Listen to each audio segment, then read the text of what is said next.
Duna Parte 2. E vamos para a aguardada continuação do Duna de 2021, dirigido por Denis Villeneuve. Vamos para a sinopse do IMDb.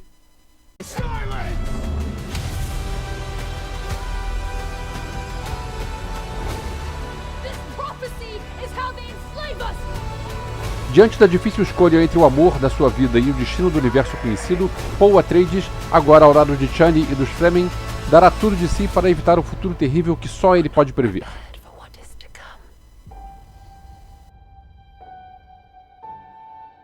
Galera, antes do conteúdo, eu queria aviso de sempre, se você está vendo esse vídeo e não é inscrito, se inscreve aqui embaixo, dá um like para o YouTube compartilhar para outras pessoas e pode escrever um comentário que eu vou responder esse comentário.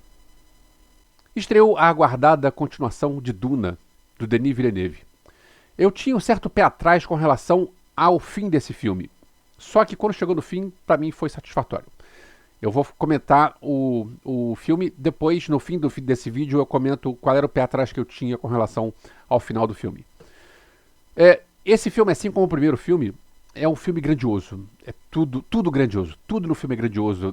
Pensa que tudo quanto é coisa superlativa vai ter nesse filme. Você tem um elenco que é fantástico, cheio de estrelas. Você tem cenários que são de tirar o fôlego. Você tem figurinos muito bem feitos. Você tem efeitos sonoros que são muito bem feitos. Você tem... Tudo aqui é grandioso. O filme é muito legal e esse é daquele tipo de filme que às vezes a gente se pergunta: mas para que eu vou pagar ingresso de cinema se eu posso assinar um streaming e eu posso ver o filme em casa, no conforto da minha casa? E aí você pensa, um filme como Duna é aquele filme que vale a pena você ver no cinema, porque é um filme que foi feito para ser visto numa tela grande. Eu vou ler aqui um trecho do que eu escrevi sobre o Duna 1, do Duna de 2021. Aliás, eu vou deixar links também sobre os vídeos que eu fiz sobre o Duna de 2021 e sobre o Duna de 84, que eu também fiz um vídeo sobre o Duna de 84 do David Lynch. Mas eu vou ler agora um trecho do que eu escrevi pro Eu Vi em 2021, comentando sobre o primeiro Duna, que também, esse parágrafo também serve para esse segundo Duna. De vez em quando falam coisas como o streaming vai matar o cinema. Olha, a não ser que você seja muito rico e tenha uma sala de cinema especialmente construída na sua casa, não tem como barrar a experiência de ver um filme desses numa sala de cinema com uma tela grande e com um som equilibrado em volta. Duna é filme para se ver no cinema. Eu não li os livros, então eu não posso comparar com os livros, mas um amigo meu que estava na sessão de imprensa junto comigo, ele comentou que algumas coisas foram mudadas do livro para cá. Só que, como é um livro muito grande, você precisa fazer uma adaptação. Porque se você não fizer uma adaptação, vai ser um filme muito grande. E o filme já é grande, o filme tem 2 horas e 46 minutos. Então, foram feitas alterações na história original. Algumas alterações podem ser aprovadas pelos leitores do livro, outras não. Esse segundo filme começa exatamente de onde o primeiro filme parou. Agora Paul Atreides está junto dos Fremen e ele está lutando contra os Harkonnen. Enquanto isso, está rolando um questionamento no fundo sobre se ele seria ou não o novo Messias. Tecnicamente, o filme é impressionante. Tudo que está na tela enche os olhos, tudo está muito perfeito. Eu não sei o quanto foi filmado em locação, quanto foi filmado em estúdio. Eu não sei o que tem de CGI de tela verde. Provavelmente tem CGI de tela verde, porque hoje em dia não se faz cinema desse porte sem CGI e tela verde. Mas o que importa é o resultado final.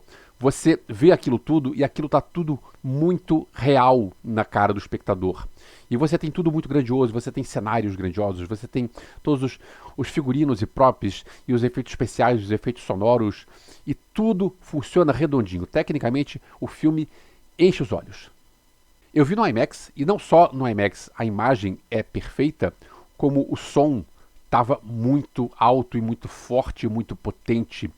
E tem, tipo, a cena onde o Paul Atreides ele vai cavalgar o verme da primeira vez, quando ele vai pegar o verme e vai andar em cima do verme.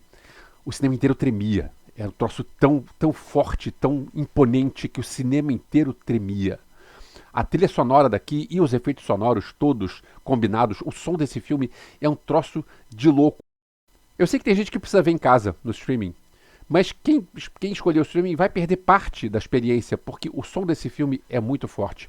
O som, a trilha sonora, os efeitos sonoros, o efeito sonoro que tem nas vozes, quando eles soltam aquela voz que é uma voz que solta uma ordem, é um efeito que é assustador. Uma coisa que eu não lembrava do primeiro filme, nem do filme do David Lynch, não sei se tinha ou se eu realmente não lembrava, era toda a pegada religiosa. Porque comparam muito Duna com Guerra nas Estrelas, e Guerra nas Estrelas não tem religião. Guerra nas Estrelas tem o Jedi, tem a força, não é exatamente uma religião aquilo. Eles falam no filme que isso é uma velha religião. Eles não têm isso. Agora aqui não, aqui é um troço que parece uma seita religiosa fanática. Eles são extremistas religiosos, e é um troço que é aquele cara que ele é capaz de morrer pelo Messias dele. E você tem todo esse questionamento toda essa construção de como você vai pegar o personagem do Paul Atreides e se ele vai virar esse Messias ou não. E essa construção toda é muito bem feita, e o jeito como o filme lida com esse messianismo religioso é muito bom. O elenco tá ótimo. O Timothée Chalamet, ele convence, ele é magrelo, ele tem aquele cara que tem cara de ser pequenininho e frágil. Mas ele consegue convencer. Tem uma cena, sem spoilers, mas tem uma cena onde ele precisa dizer: eu sou eu e eu vou fazer isso e vocês vão acreditar em mim. E ele está cercado de milhares de pessoas, e quando ele chega e fala do jeito que ele tem que falar, e ele chega e ele consegue ele consegue impor a personalidade dele no jeito como ele está falando. Ele é um cara que, apesar de ser um cara magrelo, ele tem cara de ser frágil, ele consegue passar essa impressão de ser um cara muito forte. Apesar de ser magrelo, ele passa a impressão de ser um cara muito forte. Agora, melhor do que ele é o Austin Butler. Austin Butler é o cara que foi o Elvis Presley, no filme do Elvis, do Baz Luhrmann. E a gente lembra dele como Elvis. E ele aqui tá assustador. Ele faz o personagem que era do Sting no filme de 84, o Fade Rauta.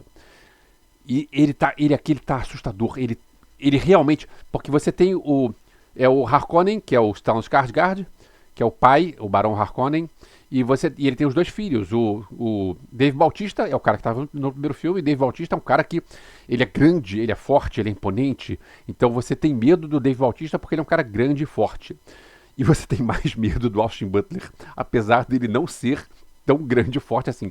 Claro que ele está mais forte do que ele estava no Elvis. Mas ele não passa a sensação de medo porque ele é forte. Ele passa a sensação de medo porque ele tem cara de ser o psicopata perfeito. Ele é um vilão excelente. Ele é de longe a melhor atuação do filme. Uma curiosidade, o Denis Villeneuve falou que o personagem do Fade Rauta, ele seria uma mistura entre uma cobra, o Mick Jagger, um espadachim olímpico e um assassino psicopata. O Mick Jagger, ele foi cotado para ser o Fade Rauta no filme do Jodorowsky. O Alejandro Jodorowsky tentou fazer uma versão de Duna nos anos 70 e deu errado, acabou que ele não conseguiu fazer a versão de Duna dele e acabou que esse filme nunca saiu do papel, nunca foi concluído. E o Mick Jagger ia ser o meu papel. Curiosidade. Assim como tem outra curiosidade era para ser o Mick Jagger, depois foi o Sting e agora é o Elvis. Ainda no elenco eu vou contra a maré, eu ouvi muitos elogios sobre a Zendaya como a Shani, e eu não gostei tanto da Zendaya assim, porque ela tá num papel onde ela gosta do Paul Atreides, mas por outro lado ela não gosta no que o Paul Atreides está se tornando. Então ela tem essa dualidade de eu gosto, mas não gosto. E eu achei que ela não conseguiu trabalhar bem essa dualidade do eu gosto, mas não gosto. Eu achei que ela não me convenceu. Ela tem mais tempo de tela do que no primeiro filme, claro, porque afinal a personagem dela é muito mais importante aqui, a personagem dela é muito importante, mas eu achei que ela não me convenceu. Eu diria que o ponto mais forte do elenco é o Austin Butler e o ponto mais fraco do elenco é a Zendaya.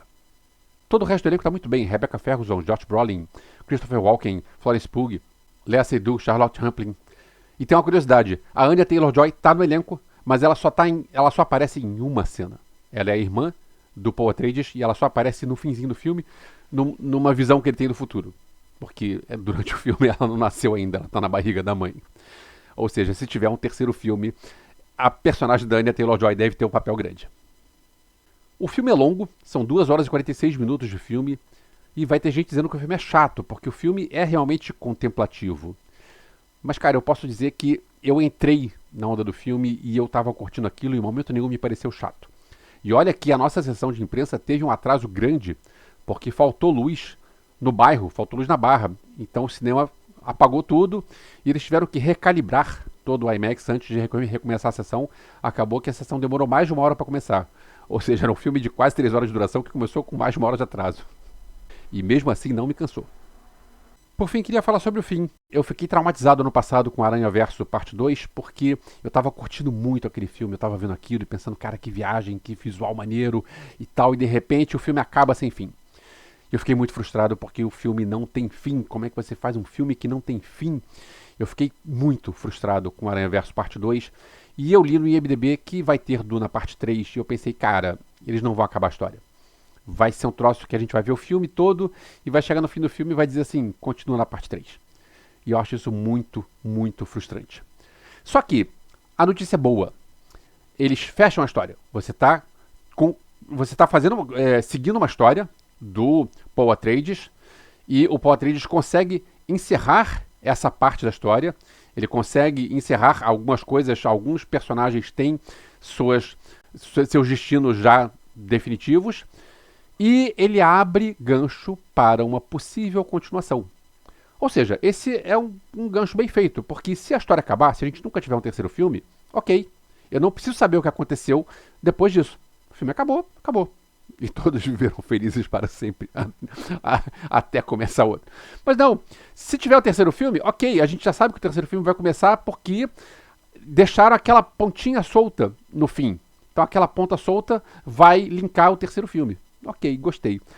Dessa vez eu não saí do cinema com raiva, porque o filme tem fim. Filmão. Grandes chances de entrar no meu top 10 do ano. Mais uma vez, obrigado por ter chegado até o final. Duna Parte 2 estreia no cinema hoje. Eu recomendo que seja visto no cinema. Eu sei que tem filmes que a gente espera ver em casa por N motivos. Por questões financeiras, por questões de logística, ok, mas esse é um filme que vale pagar o ingresso. Então, recomendo, veja no cinema e depois escreve aqui embaixo o que você achou, que eu vou responder esse comentário. Em breve nos vemos de novo, valeu!